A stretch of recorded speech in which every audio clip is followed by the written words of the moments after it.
안녕하세요. 날씨가 많이 따뜻해졌습니다. 이번 영상은 문단, 문장, 단락이라는 단어의 의미를 알아보고 글 안에서 어떻게 작동하는지 살펴보겠습니다. 생각해 보니까 제가 개인적으로 여태 글을 쓰면서 문장, 문단, 단락을 생각하며 글을 써본 적이 한 번도 없었네요. 아는 만큼 보인다는 말처럼 이 영상을 보고 나시면 글을 쓰면서 문장, 문단, 단락을 어떻게 활용하면 좋은 글이 되는지 아시게 될 거라 믿습니다. 잠깐 힌트를 드리자면 문장, 문단 그리고 단락은 아주 많이 닮아 있습니다. 먼저 문장부터 살펴보겠습니다. 문장의 정의는 생각이나 감정을 말과 글로 표현할 때 완결된 내용을 나타내는 글쓰기의 기본 단위입니다. 주어와 서술어로 구성되어 있습니다. 여기서 우리가 한 가지 생각해 봐야 할 점은 문법적으로 올바른 문장만이 정답일까 고민해 봐야 한다는 것입니다. 작가들은 문법적으로 올바른 문장만 연달아 쓰면 글이 딱딱해지고 유연성을 잃게 된다고 말합니다. 때로는 잘 다듬어진 미완성 문장 하나가 글의 흐름에 신선한 변화를 준다는 거죠. 묘사는 간결해지고 이미지도 선명해지고 긴장감도 고조시킬 수 있다는 장점이 있습니다. 문장의 경제성이나 유기성이라는 용어를 들어보신 적이 있나요? 그 용어에 대해서 간단히 설명을 드리자면 문장의 경제성이라는 단어는 우리가 문장에서 글을 쓰다 보면 한 단어가 반복해서 여러 번 나오게 되면 문장이 지루해지게 되는데 이때는 동일한 뜻의 비슷한 단어로 바꿔 쓰는 게 경제적이다라는 뜻입니다. 따라서 우리가 문장을 읽어보면서 동일한 단어가 반복되고 있지는 않은지 수시로 체크해 보면서 다른 단어로 변주해 주는 것은 좋은 습관이라고 할 수 있습니다. 문장의 유기성이라는 단어는 앞에 문장의 핵심어를 물고 뒷 문장을 이어나가면 유기성이 있어서 독자의 이해가 빨라진다는 뜻입니다. 글의 유기성은 뒤에서도 말씀드리겠지만 문단에서도 매우 중요합니다. 다음은 문단과 단락에 대해서 한번 알아보겠습니다. 문단은 한자에서 구럴문, 나눌 단이라고 우리가 보통 말하는데요. 사전적인 정의는 긴 글을 내용에 따라 나눌 때 하나하나의 짧은 이야기의 토막입니다. 우리가 문단이라고 하면 보통 문장의 단락이라고도 말합니다. 그러면 단락을 알아보면 단락은 한자로 나눌 단에 떨어질 낙입니다. 사전적인 정의는 문단과 동일합니다. 따라서 문장과 단락은 내용적으로 관계가 있는 문장들이 하나로 묶여 있는 덩어리인 것입니다. 국립국어원의 표준국어 대사전에서 문단과 단락을 검색해 보면 긴 글을 내용에 따라 나눌 때 하나하나의 짧은 이야기 토막이라고 나옵니다. 물론 그 옆에는 유사하라고 단락이라고 쓰여 있습니다. 단락으로 똑같이 검색을 해봐도 동일하게 내용이 나옵니다. 따라서 문단과 단락은 유사한 용어로서 혼용해서 사용함을 우리가 알 수가 있습니다. 영어에서는 단락 또는 문단을 동일하게 패러그래프라고 합니다. 왜 패러그래프라고 부를까 하고 접두사 패러를 검색해 봤습니다. 패러라는 접두사는 옆에 나란히라는 뜻의 접두사입니다. 그러니까 우리가 신문이나 잡지를 보면 옆으로 일정한 간격으로 칸을 나눠서 놓은 문단을 우리가 볼 수가 있는데 이러한 문단의 배치는 바로 이런 식으로 한 줄이 다 차면 옆에 패러, 나란히 글을 배치를 해서 그래프를 이어나가는 형식을 유지한다는 것입니다. 그래서 문단이나 단락이 영어에서는 패러그래프가 된 것입니다. 지금까지 한자와 국어, 영어에서 문단과 단락의 차이를 살펴보았습니다. 작가들은 글쓰기의 기본은 문장이 아니라 우리가 보통 생각하기에 글쓰기의 가장 기본적이고 기초적인 단위가 문장이라고 알고 있는데 작가들은 문장이 아니라 문단이라고 얘기합니다. 그래서 문단은 또한 융통성 있는 도구라고 얘기하는 이유는 문단 안에서 낱말의 단순한 조합은 의미의 일관성을 띠면서 글에 생명을 불어넣는다고 합니다.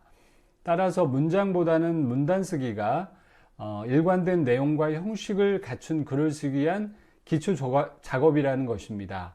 그래서 하나의 문단은 전체 글의 내용과 긴밀하고 일관성 있게 연결되어 있어야 한다고 말합니다.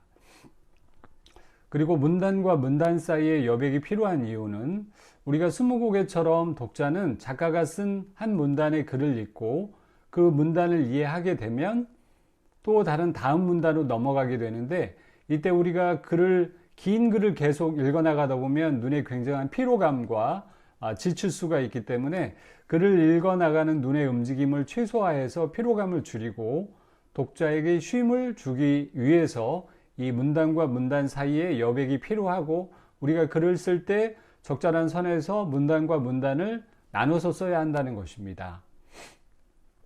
다음은 문단의 생김새를 한번 살펴보겠습니다.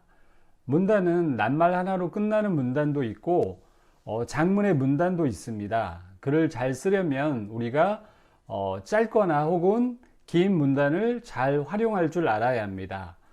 짧은 문단의 장점을 먼저 얘기를 해본다면, 글은 눈으로 먼저 읽고 그 다음에 우리가 눈으로 읽은 그 글이 뇌에 전달되기 때문에 짧은 문단은 독자에게 가독성을 높이고 글을 시각적으로 매력 있게 만들어 줄 수 있기 때문에 글을 읽는 독자의 입장에서는 쉽게 받아들이고 그 글을 읽을 수가 있습니다. 예를 들어서 우리가 쉽게 읽히는 책을 쓰고 싶다면 짧은 문단이 많고 한두 단어의 대여문으로 끝나는 문단을 많이 집어넣는 게 좋겠죠. 짧은 문단은 긴 문단에 비해서 드라마틱하게 읽힐 수 있습니다. 긴 문단의 장점은 우선 주제를 밝히는 주제문 문장이 나오고 그 문장을 설명하거나 부연하는 뒷받침 문장들이 따라 나옵니다. 따라서 작가는 그 긴 문장 안에서 자신의 생각을 일목요연하게 긴 문단 안에서 잘 정리할 수 있습니다. 그런 장점이 있는 거죠, 긴 문단은.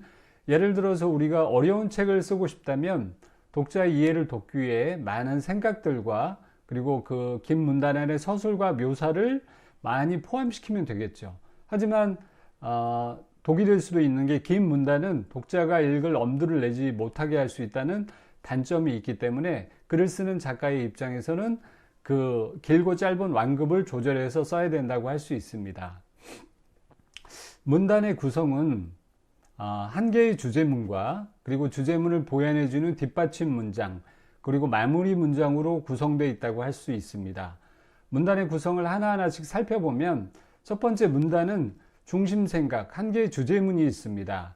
그 주제문은 바로 그 문단의 핵심을 이루는 중심 생각을 담는데, 그 중심 생각이 주제문이 맨 앞에 등장을 하고 그 이후에 뒷받침 문장이 주제문을 더욱 구체화하고 명료하게 해주는 형식으로 만들어진다면 두괄식 구성 문단이 되겠죠. 이 두괄식 구성 문단의 장점은 주장과 의미를 처음에 분명하게 드러내고 단번에 파악할 수 있다는 장점이 있습니다. 두괄식과 다른 미괄식 구성 문단이라면 두괄식과 반대되는 내용이겠죠. 막연한 내용보다는 구체적인 내용을 풀어서 먼저 설명하는 부연 문장을 열거를 한 다음에 마지막으로 독자로 하여금 자연스럽게 작가의 주장이 받아들여지게 하는 양식이 바로 미괄식 구성 문단이라고 할 수 있습니다. 두 번째로는 주제문을 보충해주는 뒷받침 문장이 있습니다. 뒷받침 문장은 주제문에 관련한 내용을 써서 통일성을 유지해야 합니다.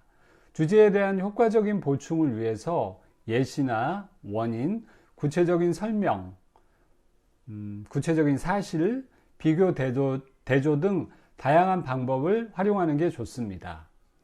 세 번째, 마무리 문장에 대한 얘기를 하면 마무리 문장으로 그 문단을 정리를 하는 겁니다. 문단은 일관성과 완결성을 가져야 잘 쓰인 문단이라고 할 수 있습니다. 따라서 우리가 마무리 문장에서는 끝부분에서 자연스럽게 글의 결말을 맺도록 써줘야 합니다. 다수의 문단으로 구성된 글에서 독자들이 그 여러 가지 문단을 읽어내려갔을 때 그 마무리 문단에서는 그 마무리 문장이 꼭 필요하다는 것입니다. 오늘 많이도 닮아있는 문장과 문단 그리고 단락 영성에 대해서 기억해야 될 포인트를 말씀드리겠습니다. 어떻게 보면 문장을 확대한 개념이 바로 문단과 단락이라고 할 수 있습니다. 그리고 문단과 단락을 축소한 게 바로 문장일 수 있습니다. 그러니까 문장과 문단 그리고 단락은 굉장히 닮아 있으면서도 유기적으로 서로 연결되어 있는 것입니다. 기억해야 될 포인트를 정리해서 말씀드리면, 첫 번째는 독자들이 지루해하지 않고 즐겁게 글을 읽기 위해서는 긴 문단 이후에는 짧은 문단을 배치할 필요가 있다는 것입니다. 물론 반대로 짧은 문단이 연속된 이후에는 서술과 묘사, 수많은 설명을 담은 긴 문단의 배치도 우리가 고려해 볼 수 있습니다. 지난 영상에서 소개해 드린 것처럼 단문과 장문의 콜라보에 대해서 제가 지난번 영상에서 말씀드렸는데요. 문단도 마찬가지로 짧은 문단과 긴 문단을 사용해서 글의 리듬과 변화를 부여하면 읽는 독자의 입장에서는 굉장히 신선하고 좋을 수 있다는 것입니다. 그 다음에 두 번째는 모든 문단은 앞선 문단을 부연해 줘야 합니다. 세 번째는 매 문단의 마지막 문장에는 특별히 유념해야 합니다. 다음 문단으로 넘어가기 위한 중요한 발판이기에 유머스럽거나 놀랄만한 것을 살짝 가미해 보라고 작가들은 말합니다. 문단 나누기는 작가가 자기 생각을 어떻게 조직화했는지를 독자에게 알려주는 지도입니다. 작가들은 문장이 아닌 문단 단위로 생각하고, 그리고 각 문단은 내용과 구조면에서 나름의 완결성을 갖춰야 한다고 말합니다. 제가 말씀드린 이 부분은 정말 중요하고 인상적인 내용이니까 꼭 이거 하나만은 기억해 주시길 바랍니다. 글을 읽는 독자가 쉽게 이해할 수 있도록 문장들이 서로 유기적으로 관계를 가질 때 좋은 문단이 완성됩니다. 마지막으로 1단 1화, 즉 원 패러그래프 원 토픽이라고 해서 우리가 보통 문장에서 일문일사, 원 센턴스 원 아이디어라는 말 했던 말 기억나시죠? 문단에서도 동일하게 적용됩니다. 하나의 문단 안에서 내용이 바뀌지 말아야 합니다. 문단에 대한 여러 가지 생각을 쓰게 되면 글이 산만하고 주장에 대한 일관성을 잃게 되기 때문입니다. 오늘 영상이 글쓰기에 도움이 많이 되셨다면 좋아요, 구독, 알림 설정 부탁드립니다. 오늘도 인터북 다음 시간에 더 좋은 영상으로 찾아뵙겠습니다. 오늘도 더 많이 웃고 건강하고 행복해지세요. 감사합니다. 안녕.